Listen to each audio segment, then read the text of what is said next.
सुप्रभात। कैसे हैं आप लोग?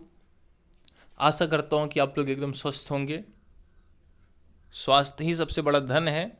अपने स्वास्थ्य को बनाए रखें। और हम लोगों का अध्ययन का क्रम निरंतर जारी है। आइए देखते हैं आज का विषय। आज का विषय है हमारा गद्य खंड। अब गद्य खंड में हिंदी गद्य के महान समर्पित योद्धा कह सकते हैं आप, कहानी सम्राट, उपन्यास सम्राट, महान लेखक मुंशी प्रेमचंद जी की रचना हम लोग पढ़ेंगे इसमें। उसके पहले हम लोग जान लें मुंशी प्रेमचंद जी के बारे में। तो मुंशी प्रेमचंद जी के बारे में हमें जानना चाहिए। मुंशी प्रेमचंद जी का वास्तविक नाम था धनपत राय। मुंशी प्रेमचंद जी का वास्तविक नाम, मूल नाम धनपत राय था। जी हाँ, इसके पीछे भी कहानी है। धनपत राय जी ने लिखा एक रचना जिसका नाम था सोजे वतन, जिसको अंग्रेजों ने जब्त कर लिया और धनपत राय को लेखन कार्य पर प्रतिबंध लगा दिया गया। अब धनपत राय हिंदी में प्रेमचंद के नाम से लिखने लगे और यही नाम प्रेमचंद नाम अमर हो गया। प्रेमचंद नाम अमर हो गया तो आइए चलते हैं प्रेमचंद जी के बारे में और अधिक जानते हैं। प्रेमचंद जी का जन्म 1880 में बनारस के लमही गांव में हुआ था। बनारस में है लमही गांव, वहीं पर हुआ था। जैसा कि मैंने अभी बताया, मूल नाम इनका धनपत राय था। मूल नाम था इनका धनपत राय। और ये प्रेमचंद जी की जो बचपन की कहानी है, बचपन इनका अभाव में बीता। उन्होंने शिक्षा बीए तक ही की थी, प्राप्त की थी। फिर विभिन्न विभागों में नौकरी किया उन्होंने। जैसा कि उन्होंने बताया जाता है, शिक्षा विभाग में नौकरी की, परंतु असहयोग आंदोलन में सक्रिय भाग लेने के लिए सरकारी नौकरी से त्यागपत्र दे दिया। सरकारी नौकरी से त्यागपत्र दे दिया और फिर लेखन कार्य में जुड़े रहे। सन 1936 में, सन 1936 में इस महान कथाकार प्रेमचंद जी का देहावसान हो गया, देहांत हो गया। प्रेमचंद जी की महत्वपूर्ण रचनाएं हैं। प्रेमचंद जी की महत्वपूर्ण रचनाएं हैं, आप देख सकते हैं। मानसरोवर, ये मानसरोवर 8 भागों में संकलित है। इनकी और महत्वपूर्ण रचना है सेवा सदन, प्रेमाश्रम, ये सब उपन्यास हैं। रंगभूमि, कायाकल्प, निर्मला, गबन, कर्मभूमि, गोदान। जैसा कि मैंने बताया कि ये सभी इनके प्रमुख उपन्यास हैं, जो कि हिंदी जगत में आज भी लोगों के मनों में, हृदय पर राज कर रहा है। और मुंशी प्रेमचंद जी की अमूल्य कृतियाँ बहुत से लेखकों और पाठकों को प्रेरित करती हैं। मुंशी प्रेमचंद जी ने हंस, जागरण और माधुरी नामक पत्रिकाओं का भी संपादन किया। हंस पत्रिका, माधुरी पत्रिका, जागरण पत्रिका का भी संपादन कार्य संभाला। मुंशी प्रेमचंद जी के लेखन का जो विषय मुख्य रूप से होता था, किसान मजदूर की दयनीय स्थिति, दलितों का शोषण, समाज में स्त्रियों की दुर्दशा और स्वाधीनता आंदोलन आदि उनकी रचनाओं के मूल विषय होते थे। अर्थात मुंशी प्रेमचंद जी किसान, मजदूर, दलित, समाज में स्त्री और स्वाधीनता आंदोलन, इन सभी विषयों पर अपनी अमूल्य निधि प्रदान कर चुके हैं। जैसा कि प्रेमचंद जी की कथा साहित्य का संसार आप लोगों ने और भी पढ़ा होगा, बहुत ही व्यापक है। आप अगर प्रेमचंद जी की रचनाओं को पढ़ते हैं तो आप पाएंगे कि केवल मनुष्य से ही नहीं बल्कि आप पशु पक्षियों से भी आत्मीयता आपको मिल जाएगा। एक अद्भुत सा लगाव हो जाता है, जैसे लगता है कि वो अपना परिवार हो, अपना बहुत सगा हो। तो यहाँ पर प्रेमचंद जी ने जो कहानी प्रेमचंद जी के माध्यम से यहाँ प्रस्तुत किया जा रहा है वह है दो बैलों की कथा। दो बैलों की कथा। ये दो बैल नहीं है बल्कि हमारे समाज को आज भी ये प्रेरणा स्रोत के रूप में जाने जाते हैं। दोनों बैलों का नाम है हीरा और मोती। आप देख सकते हैं ये बैलों के चित्र यहाँ पर आप देख सकते हैं। तो ये बैल नहीं थे, वास्तव में हमारे समाज के, तत्कालीन समाज के लिए बहुत बड़े प्रेरणा स्रोत थे। उस समय अंग्रेजों का शासन था। प्रेमचंद जी ने इस पाठ के माध्यम से बहुत से लक्ष्यों को साधा है। कौन से लक्ष्य हैं वो हम पाठ को पढ़ करके उसका अध्ययन करते हैं, लेकिन उससे पहले हम आपको कुछ बिंदु बता देते हैं। इसमें इन्होंने, मुंशी प्रेमचंद जी ने हमें सिखाया है, बताया है कि एकता में ही शक्ति होती है, संगठन में ही शक्ति होती है। हमें गुलामी के बंधनों में बंधकर रहने के लिए विवश नहीं रहना चाहिए बल्कि प्रयास करना चाहिए, जो कि हीरा और मोती दोनों बैलों के माध्यम से हमें सीख मिलेगा। नारी जात का सम्मान करना चाहिए, पशुओं का भी ख्याल रखना चाहिए। जब कोई अपना साथी मुसीबत में हो तो उसका साथ नहीं छोड़ना चाहिए बल्कि डट करके सामना करना चाहिए। अब हम पाठ शुरू करते हैं। पाठ यहाँ से मुंशी प्रेमचंद जी ने शुरू किया है। जानवरों में गधा सबसे बुद्धिहीन समझा जाता है। हम जब किसी आदमी को परले दर्जे का बेवकूफ़ कहना चाहते हैं तो उसे गधा कहते हैं। जी हाँ, जानवरों में गधा सबसे ज़्यादा बुद्धिहीन समझा जाता है। देखते हैं ना, कभी कोई पागल मूर्ख गलती कोई करता है तो उसको गधा कह देते हैं। हम जब किसी आदमी को एकदम निम्न स्तर का, परले दर्जे निम्न स्तर का बेवकूफ़ कहना चाहते हैं तो बेवकूफ़ ना कह के उसको गधा ही कह देते हैं। अच्छा, गधा शब्द का जो है अर्थ निकाला जाने लगा, जिसको गधा कहते हैं मूर्ख, बेवकूफ़। अब मन में यही आता है, क्या गधा वास्तव में बेवकूफ़ है? क्या गधा वास्तव में बेवकूफ़ है? आखिर गधे को बेवकूफ़ क्यों कहा माना जाता है? जो लोग मूर्खता करते हैं उनकी तुलना गधे से क्यों की जाती है? क्या कारण होगा? तो यहां पर प्रेमचंद जी ने लिखा है कि गधे या उसके सीधेपन, उसकी निरापद सहिष्णुता ने उसे यह पदवी दे दी है। अब ये समझने की बात है, गधा सीधा होता है, उसे खाने को दो तो भी, नहीं दो तो भी वह कभी भी विरोध नहीं करता है। इसलिए यहाँ पर प्रेमचंद जी ने निरापद सहिष्णुता की बात की है। सहिष्णुता मतलब सहनशीलता, टॉलरेशन उसके अंदर बहुत ज़्यादा होती है। वो टॉलरेट करता है, कितना सहता है। सहिष्णु मतलब क्या होता है? सहनशील, बहुत ही सहनशील प्राणी है।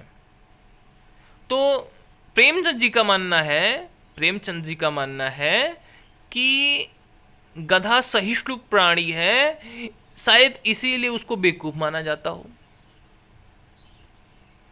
अब प्रेमचंद जी ने यहाँ स्पष्ट नहीं किया है कि गधा बेवकूफ़ क्यों माना जाता है। आगे लिखते हैं, इसका निश्चय नहीं किया जा सकता। गायें सींग मारती हैं, ब्याई हुई गाय तो अनायास ही सिंघनी का रूप धारण कर लेती है। जो गायें बच्चा दी हुई होती हैं वो अपने बच्चे की रक्षा के लिए क्या है, अनायास मतलब उसकी रक्षा के लिए जो है सिंघनी का रूप धारण कर लेती हैं, शेरनी बन जाती हैं। कुत्ता भी बहुत गरीब जानवर है, बेचारा दुम हिलाता फिरता है ना लोगों के आगे पीछे, लेकिन कभी कभी उसे भी क्रोध आ ही जाता है, कुत्ते को भी क्रोध आ जाता है, वो भी भौंकने लगता है, अपने खूंखार दांतों से कभी काट भी लेता है ना।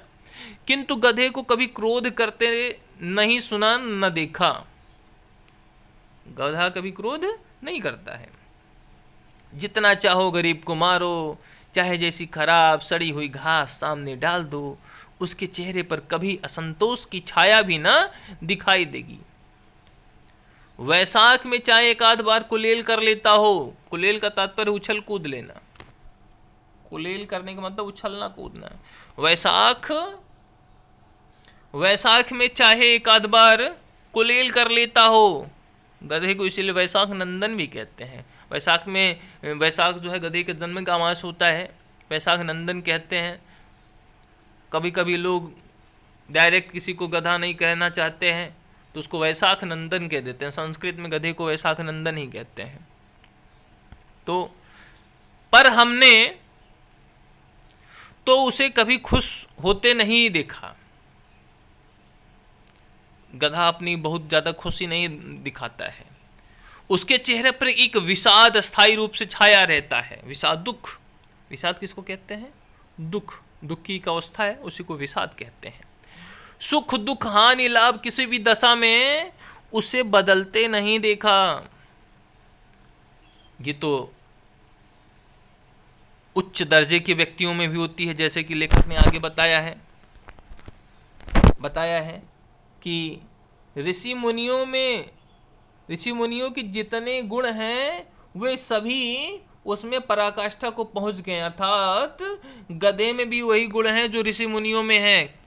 क्या ऋषि मुनियों में भी क्या है, सुख दुख हानि लाभ सभी दशा में एक से रहते हैं। अब देखिए यही सबसे बड़ी विडंबना है, ऋषि मुनियों के गुण वाला एक जानवर जिसे लोग क्या कहते हैं, आदमी उसे बेवकूफ कहता है, विडंबना ही है। सद्गुणों को इतना अनादर कहीं नहीं देखा। कदाचित सीधापन संसार के लिए उपयुक्त नहीं है, कदाचित सीधापन संसार के लिए उपयुक्त नहीं है, अर्थात संसार सीधे व्यक्ति को गधा समझता है, बेवकूफ समझता है। हाँ, देखिए ना, भारतवासियों की यहाँ पर लेखक ने साधना चाहा है। अंग्रेजों की प्रताड़ना को किस तरह लोग सह रहे हैं, उनकी दुर्दशा को यहाँ उजागर करते हुए लेखक ने स्पष्ट करना चाहा है। देखिए ना, भारतवासियों की अफ्रीका में क्या दुर्दशा हो रही है, क्यों अमेरिका में उन्हें घुसने नहीं दिया जाता, बेचारे शराब नहीं पीते, 4 पैसे कुछ समय के लिए बचाकर रखते हैं। कुछ समय, जैसे देखिए लॉकडाउन हो गया, जो बचा कर रखे होंगे वही खा पाएंगे ना। तो जी तोड़कर काम करते हैं, किसी से लड़ाई झगड़ा नहीं करते, 4 बातें सुनकर गम खा जाते हैं, फिर भी बदनाम हैं। लड़ाई झगड़ा न करने के कारण, शांत स्वभाव होने के कारण उनको लोग बेवकूफ़ समझते हैं। कहा जाता है वो जीवन के आदर्श को नीचा करते हैं। अगर वे भी ईंट का जवाब पत्थर से देना सीख जाएं तो शायद सभ्य कहलाने लगते, अर्थात वो अभी बुराइयों का दमन करते, बुराइयों का मतलब अत्याचार का। अगर उनको कोई सता रहा है तो उनको भी वह मारते, लड़ाई कर रहा है तो उससे भी लड़ाई कर लेते, तो लोग उनको सभ्य कहने लगते। जापान की मिसाल सामने है। जापान बहुत ही चर्चाओं में रहने वाला देश है, जो छोटा सा एक देश है। एक ही विजय ने उसे संसार की सब विजातियों में गण्य बना दिया, गिनती होने लगी एक ही विजय ने। लेकिन गधे का एक छोटा भाई और भी है। लेखक यहाँ अपनी बात को आगे बढ़ा रहे हैं। गधे का छोटा भाई कौन सा है? पॉइंट पर आ रहे हैं, विषय जो विषय है हम लोग का दो बैलों की कथा वहां पर आ रहे हैं। जो उससे कम ही गधा है, मतलब उतना सहिष्णु तो नहीं है, उतना सहनशील तो नहीं। इसमें कम गधा है का तात्पर्य क्या है? गधे का जो छोटा भाई जो उससे कम गधा है वो उतना सहनशील नहीं है, और वह है बैल, गधे के छोटे भाई।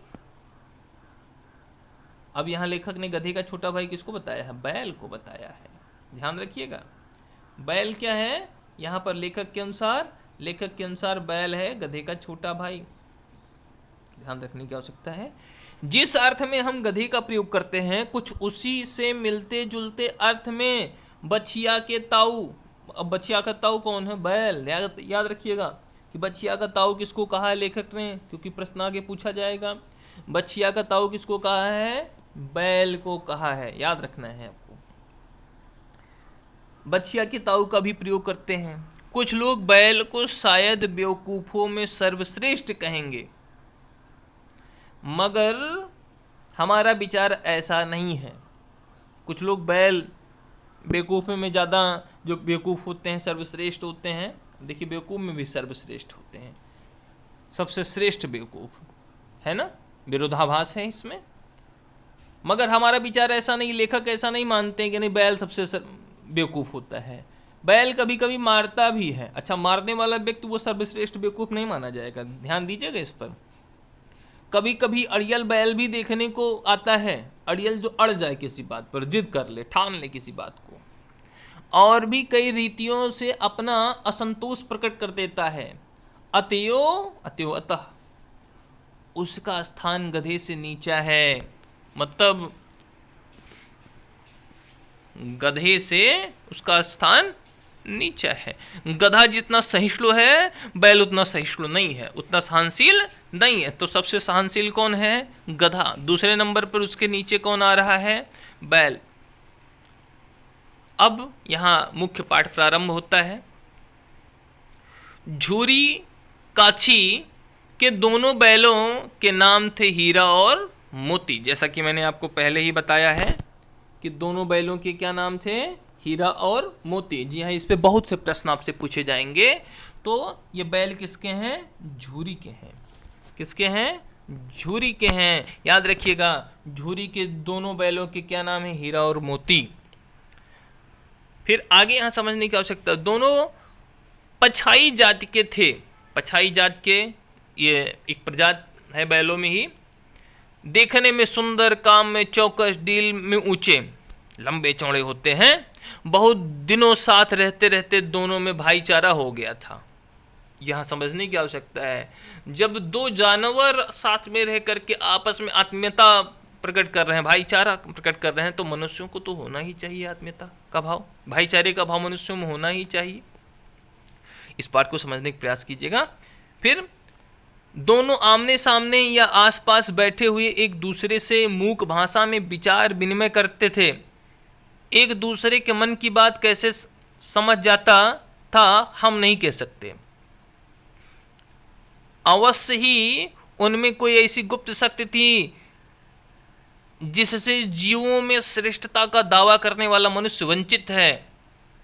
जाहिर सी बात है कि वो एक दूसरे के विचार विनिमय कर लेते, मतलब विचारों का आदान प्रदान। विनिमय का मतलब क्या? आदान प्रदान। मूक भाषा में बिना कुछ बोले ही एक दूसरे के विचारों को समझ लेते। मनुष्य में ऐसा कहाँ है? आजकल क्या है, हम किसी से अपनी बात कहते हैं तो भी नहीं समझ पाता है। तो ये सबसे बड़ी विडंबना है। इसलिए कहा है लेखक ने कि जिसमें जीवों में श्रेष्ठता का दावा करने वाला मनुष्य वंचित है। भाई जीवों में सबसे श्रेष्ठ मनुष्य को बताया जाता है। कौन कहता है? ये मनुष्य ही कहता है, स्वयं मनुष्य ही कहता है अपने आप को कि हम जीवों में सर्वश्रेष्ठ हैं। लेकिन वह मूक भाषा में एक दूसरे की भावनाओं को नहीं समझ पाता है। आगे समझने का प्रयास कीजिएगा। दोनों एक दूसरे को चाट कर और सूंघ कर अपना प्रेम प्रकट करते हैं। कभी कभी दोनों सींग भी मिला लिया करते थे, विग्रह के नाते से नहीं, केवल विनोद के भाव से। विग्रह लड़ाई के लिए नहीं करते थे, अलगाव के लिए नहीं सींग मिलाते थे, विनोद के भाव से, प्रसन्नता, हंसी मजाक के नाते, आत्मीयता के भाव से। जैसे दोनों में घनिष्ठता होते ही धौल धप्पा होने लगता, उछल कूद होने लगता। उसके बिना दोस्ती कुछ फुसफुसी, कुछ हल्की सी रहती है, जिस पर ज़्यादा विश्वास नहीं किया जा सकता। जिस वक्त ये दोनों बैल हल या गाड़ी में जोत दिए जाते और गर्दन हिला हिला कर चलते, उस वक्त हर एक की यही चेष्टा होती। चेष्टा, प्रयास, चेष्टा, चेष्टा का अर्थ है प्रयास। चेष्टा होती थी कि ज़्यादा से ज़्यादा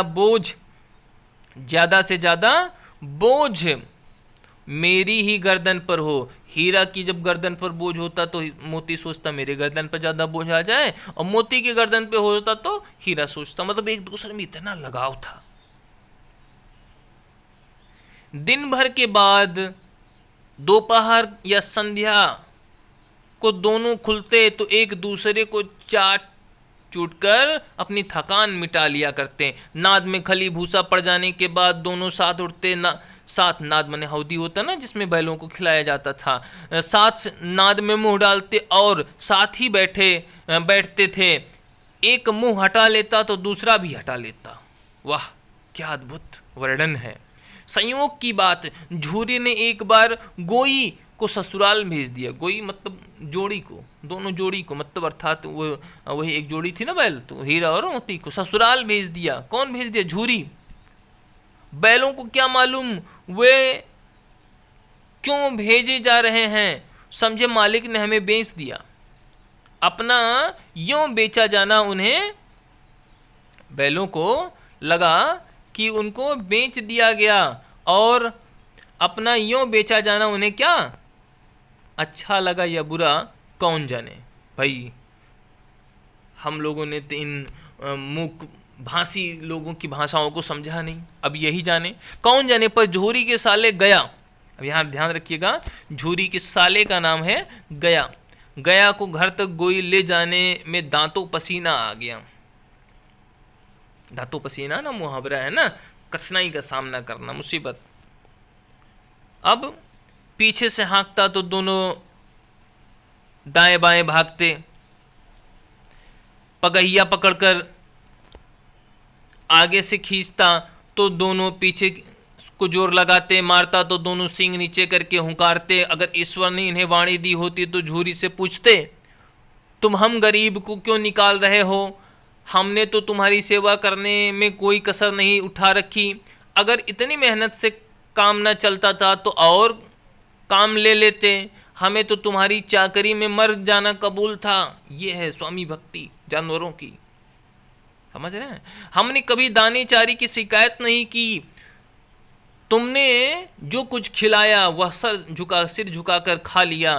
फिर तुमने हमें इस जालिम के हाथ क्यों बेच दिया?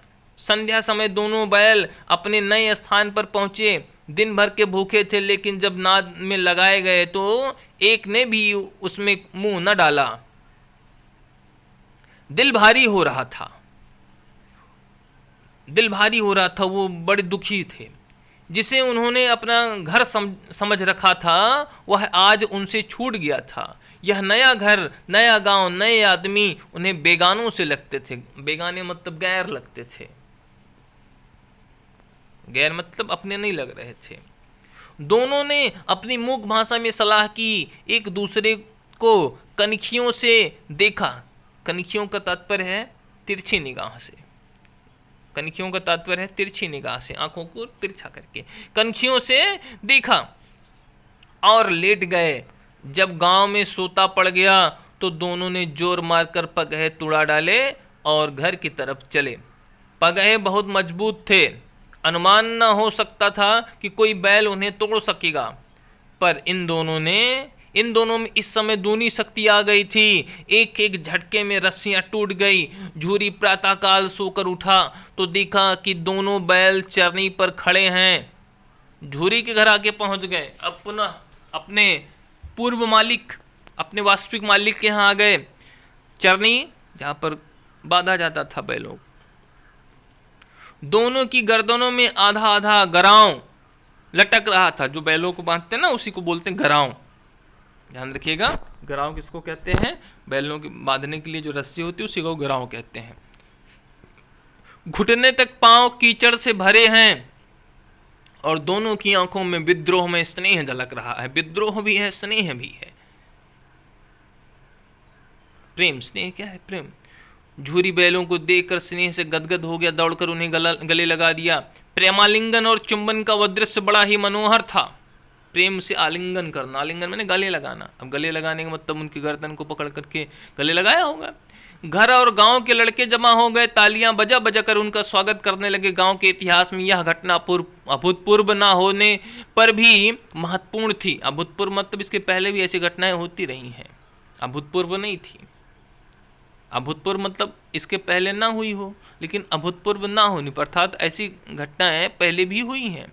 बाल सभा, बच्चों की सभा ने निश्चय किया दोनों पशुवीरों को अभिनंदन पत्र देना चाहिए।